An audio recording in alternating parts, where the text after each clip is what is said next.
Yeah, I'll talk. And then you just let me know if it's going to be too long. You just let me know when it's cut it, if there's going to be some delays. I don't have any video at all. Just whatever you want to roll some B-roll over the, some of the kids that were at the scene. Check. Audio. Check. The sheriff. Check. Lewis.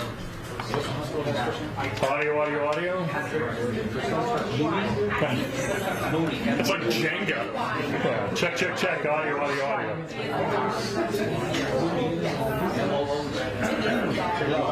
Moody, M-O-O-D-Y is the hospital spokesperson.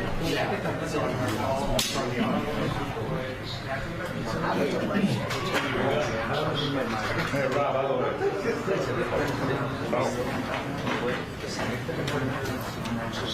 Hey, guys. Sure. You can split it out. Both sides, folks. Can you give us like both sides? 1 minute before? Yeah. I'm going to start at 4. Flick your switch. So we'll get started at about 4 o'clock, which is about a minute from now. Okay. Well, the sheriff is About a here. minute later. Sheriff is here. We're going to delay. Okay, we'll get started at 4:01 at the request of one member of the media. No, he said not a minute later. Not here. I asked him for 1 minute delay. The sheriff is here. Okay, just let you know. The sheriff.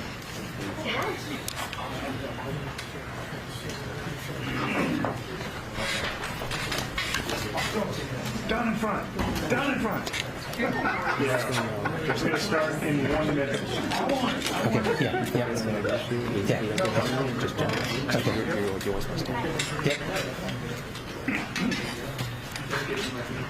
How many more time you need? How many more time you need to delay? Okay. Anytime. You need to delay. Give me your time. Take it easy. We're going to start this. 20 seconds. Why don't you tell me? Signal's ready.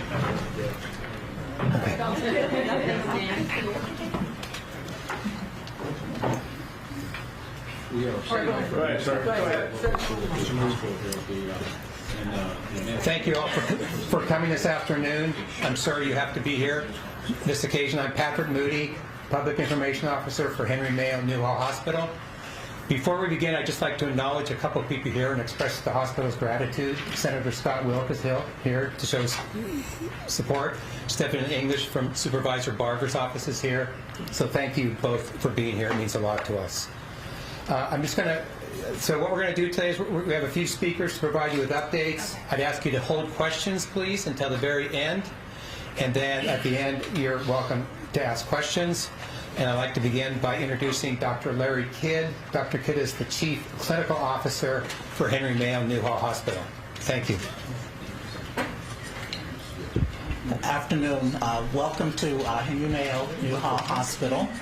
And on behalf of the hospital, I'd like to first of all thank the first responders and all those individuals that have been responsible initially for bringing victims of the incident to our hospital today, such that we could begin what we prepare for day in and day out throughout the years in order to be prepared for such an occasion. Unfortunately, today was one such occasion. Again, we prepare for these events, but we hope that we're never faced with having to actually experience one of those events. The update, as reported earlier, we actually had 4 students that presented to the hospital. 2 of those individuals succumbed to their injuries. We have 1 individual who was in stable condition, has been treated and released from the hospital. And we have 1 individual who is still under our care and is in critical condition at this time, still receiving treatment as a critical patient in our hospital. I would also like to acknowledge the team that was on site. We had initially a number of trauma surgeons that were available, responded when we received those victims. We had a number of nurses available on receipt of those individuals, as well as we had a number of support team members. Not only was there a need to respond to the physical injuries of individuals presenting, but obviously this is a very traumatic and emotional time for the victims, for the families, for the staff that are working with those individuals, and of course chaplaincy, spiritual counselors, social workers, etc. have all been here throughout the day working with individuals. We have continued to provide updates to family members, working closely with law enforcement as they continue their investigation. Some areas of which we cannot comment on. However, we are providing updates as we are able to provide additional information. At this point, we have a few individuals that are standing by, one which is one of our trauma surgeons who happened to be on duty this morning and was one of the individuals that responded. And just as a final note, we know that today is the beginning of a process that will take many days, months, in order to support this community and to ensure that we are able to move forward as a community. Not only do we provide services to the community as a healthcare organization, but many of our employees the majority of them live in this community, as well as a number of them have children who attend schools in this community, Saugus being one of those schools, as well as they have neighbors, friends, family members as well. So with that, I will introduce Dr. Louis Mark Contreras, who is one of our trauma surgeons, and he will make comments related to care of victims of this nature. Thank you. Thank you for coming out today. Unfortunately, this is not the type of day as a father, as a trauma surgeon. There are no words to describe the emotions for this. And just to that being said, Dr. Kidd, thank you for your words. Pretty much described everything that we've experienced today. At around 7:45 to 8 o'clock this morning, the trauma team was activated for a mass shooting at a school shooting, and we received 4 victims. And I will keep this very general. 2 were in extremis and succumbed to their injuries, and 1 has been discharged, and that has been mentioned, and 1 is in critical condition. And that's the extent of the information we'll give on the victims at this point medically. And as far as the trauma program here, the response has been great. We were more than prepared for this. We have preparations for this kind of event preemptively, and we utilize those resources today, extending even to our trauma resource in the pre-trauma phase. We had kids out there in schools that I hear have been utilized in one of the victims today as well in the Stop the Bleed programs. In the hospitals, we have our resources. Trauma surgeons came in to back us up, and we were more than capable and available to operate on multiple victims today, and which we did. And that being said, the last thing we also need to remember, there are more victims than just the ones in the hospital. There are families, classmates, and the community, and we'd like to offer the hospital as a resource for these victims. And as alluded to earlier, the healing begins now and will continue in the next few months and years, unfortunately. With that being said, I would like to introduce Deputy Chief Robert Pena. Good afternoon. I would just like to briefly explain what the fire department's role was on this incident. On behalf of Fire Chief Darrell L. Osby, we responded with the LA County Sheriff's Department early this morning and to this active shooter call at the high school. We had approximately 9 paramedic squads, 10 fire engines, 24 ambulances, and other associated units in response, a total of 65 units. The fire department's role was to integrate with the Sheriff's Department's tactical teams in the warm zone and to initiate life-saving intervention measures.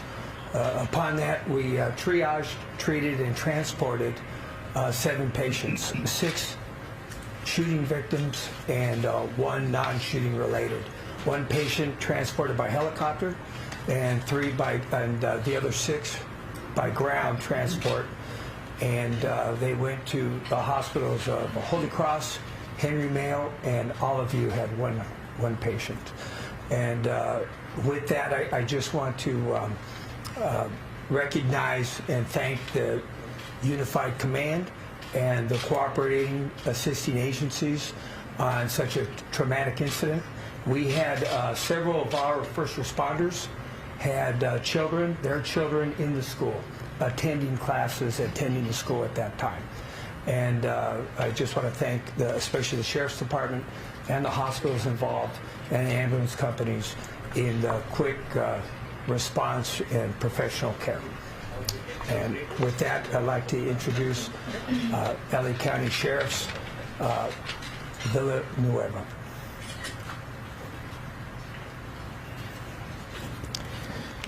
Let me provide you some updated information that we now have clarified and be able to expand on. And as indicated, the off-duty personnel who have family in the school were in effect the first responders on scene. And I will identify 3 of them. Detective Daniel Finn, Santa Clarita Sheriff Station Detective Bureau. He had just dropped off a family member at the school and was driving away from the school along the perimeter when he saw all the children running away from the sound of the gunfire, and he turned around and became the very first person on scene. He was accompanied by Officer Sean Yanez from Inglewood Police Department, and then Officer Gus Ramirez from LAPD. So the 3 of them were the very first on scene. They entered the school literally within seconds of the shooting.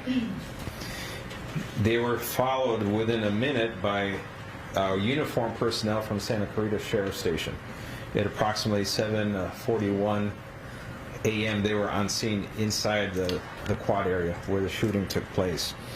And as indicated earlier, there was trauma kits available at the school for mass casualties. They were deployed by this personnel. Then Deputy James Callahan, who's a Santa Clarita school resource deputy assigned to the school, was there moments later, and he assisted in this process. So this is it's a tragedy every way you look at it, but there's a silver lining behind this, is the fact that off-duty first responders were there and did not hesitate, turned around and went right into the source of the gunfire to attempt to neutralize it. And they rendered first aid immediately. As soon as they discovered the 6 victims, they saw the handgun was there, they realized there was not a pending threat immediately, and they tended to the care of all of the victims and got the first aid rolling. So their actions definitely saved lives, and my hat's off to them. And it's an important message for everyone who's listening to this, and you're concerned you have your children. I have my grandchildren of that same age in school. We always wonder what's going to happen. How do we keep our kids safe? But it's good to know that there's men and women out there as first responders and law enforcement and fire departments that are going to go to the source of the danger. They're going to put themselves in harm's way, and they're going to definitely take care of business. So that is a good it's a good message. Let people know that we can handle these. As tragic as these events are, we're definitely now we're in the recovery phase. We're just initiating the investigative process. So I'm going to turn it over now to Captain Ken Wegner, Homicide Bureau. Thank you, Sheriff. I just want to briefly update you on the investigation as it takes place today. Investigators are proceeding with the interview process of the victims and the witnesses that were identified from the school. However, we also realize that there are those that left the scene as soon as possible, maybe picked up by parents and went directly home. If there is anyone out there that has information that was a witness, that has information either from today or historical information about the circumstances leading up to this shooting, I encourage them to call Sheriff's Homicide Bureau at area code 323-890-5500, We will take your name and information, and we will have sheriff's investigators respond to your location to interview you about the information that you have.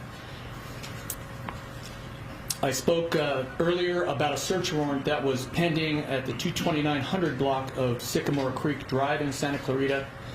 I can report that that search warrant has been signed and has been served, and investigators are processing what we believe to be the suspect's residence for any indicia, any evidence related to this incident. I also want to acknowledge, and I believe most of you have reported on this, posting on the bio of what we believe to be the subject's Instagram account. And I quote, it says underneath his pseudonym, Saugus, have fun at school tomorrow. I can confirm that that was posted on his account, and I can also confirm that it has been changed since this incident, which means there is somebody else that has access to this account, be it a hacker or be it a friendly who has his password. So that was posted at one point, and we are aware of it, and we are researching the source, when it was placed, and when it was taken down. We have not yet established a motive or a nexus between the subject and his victims, other than to say they were all students at the high school together. At this point, I would like to introduce Paul Delacourt from the FBI.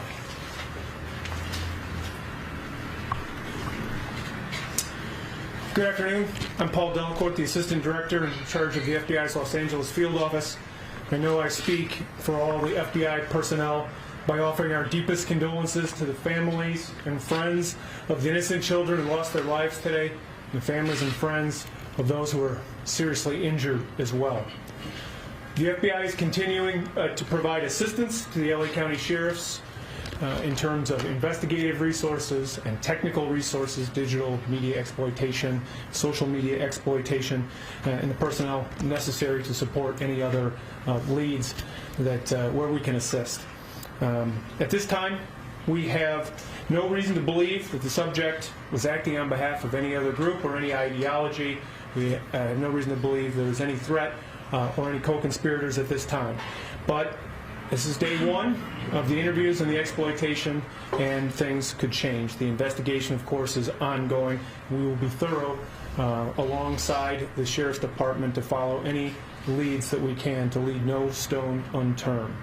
In the meantime, we will seek to assist with the families of the victims and the witnesses to any extent that we can.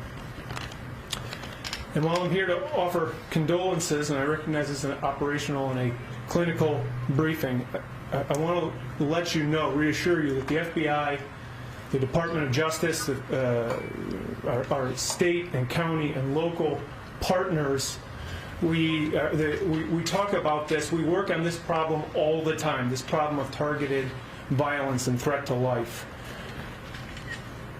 We are calling these press conferences, we're having these instances happen way too frequently in our society. We are working together across the jurisdictions for a cross-disciplinary, whole of society approach. We are working on this problem every day to find a solution. Now that may be small consolation today because the tragedy has a face, and the face is our community today. But I want you to know that we are working diligently across the country and here in our area to make sure that we don't have any more incidents at this time. Thank you.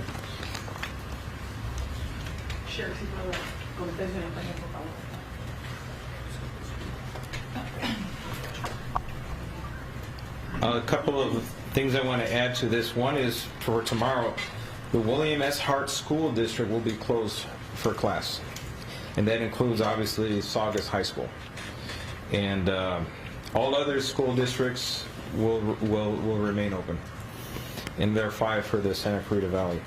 En español, para darle más información, estamos procesando la escena del crimen. Son 2 lugares, está en la residencia y está en la escuela. Pero resulta que tres policías fuera de servicio que tenían familiares dentro de la escuela fueron los primeros que respondieron a la llamada de emergencia y llegaron ahí en segundos. Hasta un alguacil de nosotros fue el detective Daniel Finn. Él vio a los estudiantes corriendo, huyendo del peligro, y el oficial Sean Yanes de la policía de Inglewood y el oficial Gus Ramírez de la policía de Los Ángeles.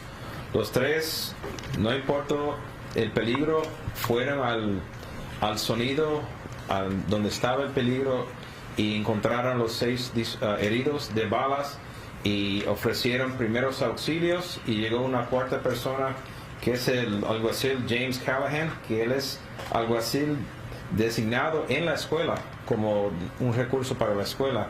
Tuvieron equipos de trauma para ofrecer esos primeros auxilios, que eso fue clave para asistir a los doctores aquí en el hospital para disminuir la pérdida de sangre y aumentar la posibilidad que la gente pueda sobrevivir estas tragedias. Y es importante entender que hay gente, los oficiales, aunque no estén en servicio, siempre están disponibles a arriesgar su vida para salvar a los niños en las escuelas. No tengan pendiente los papás que tengan sus hijos en las escuelas en toda la nación.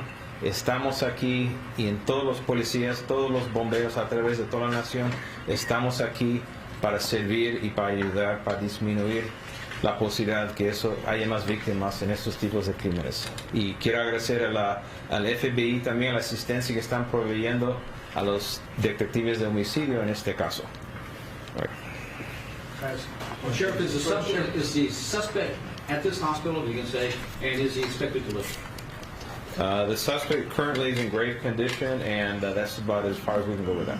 What is his name? What is the suspect's name? The suspect is a minor, and it is not the policy of the department to release the names of minors. You're not charged as an adult. 2 people died. You gotta put out. The person still remains anonymous as long as they're a minor. Sheriff, as far as the post goes, Sheriff, as far as the post goes, did anyone see that? Did anyone report that? And when was it actually posted?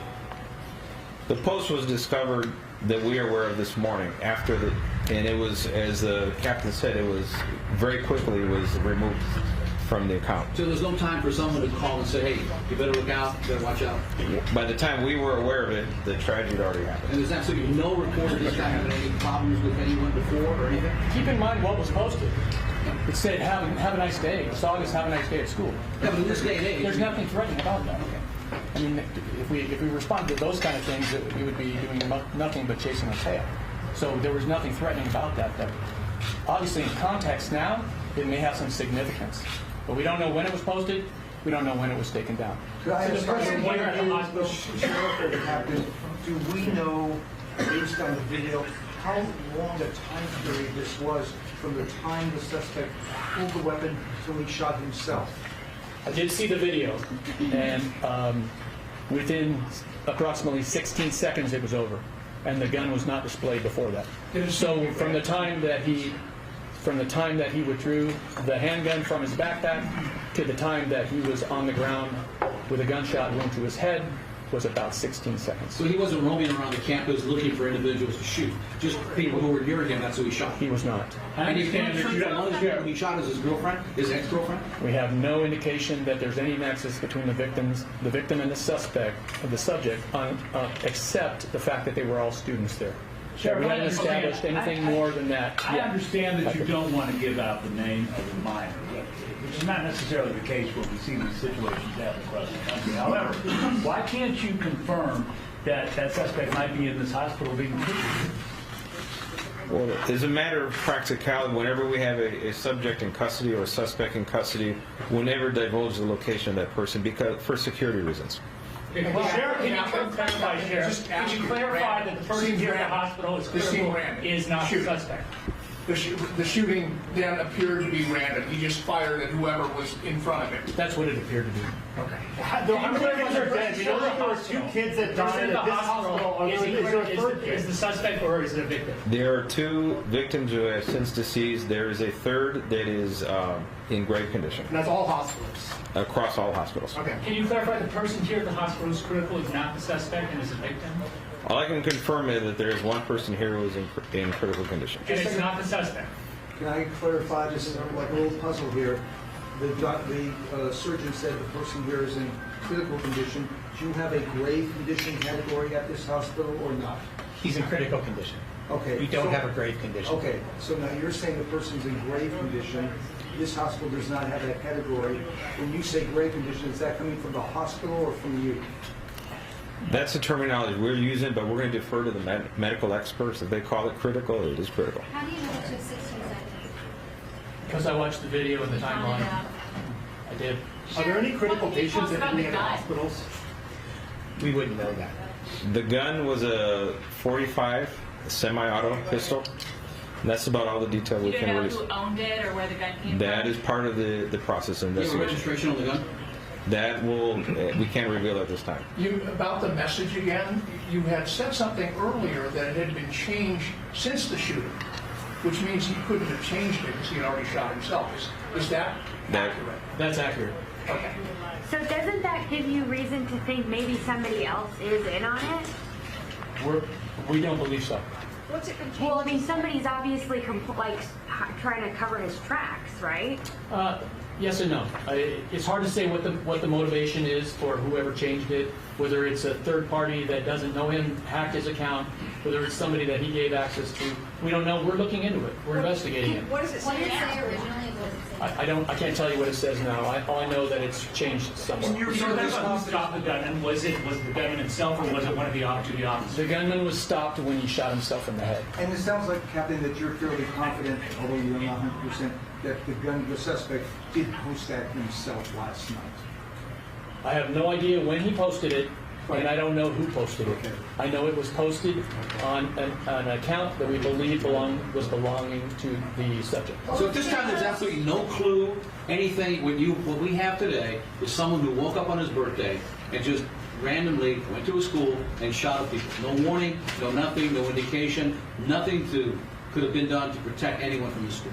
Not at this point. That's accurate. That's what you're saying. That's accurate, yes. Have authorities been called to his home?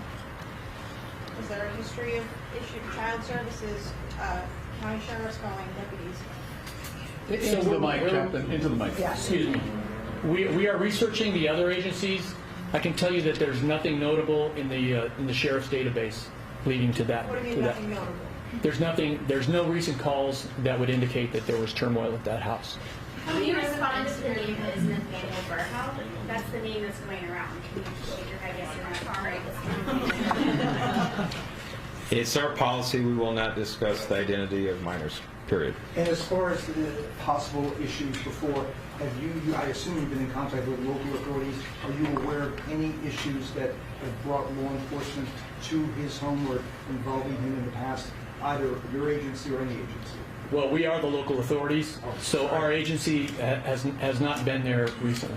So just to clarify, he did not run from classroom to classroom, go into a choir area, running willy-nilly. He just stayed in that compound area. Is that what you're saying?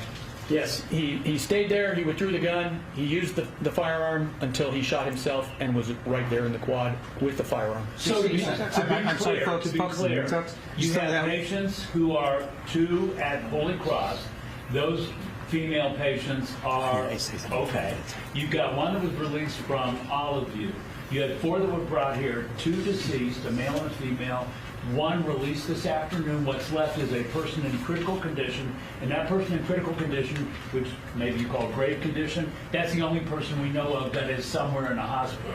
Can we surmise that that's the suspect? Sheriff, can we?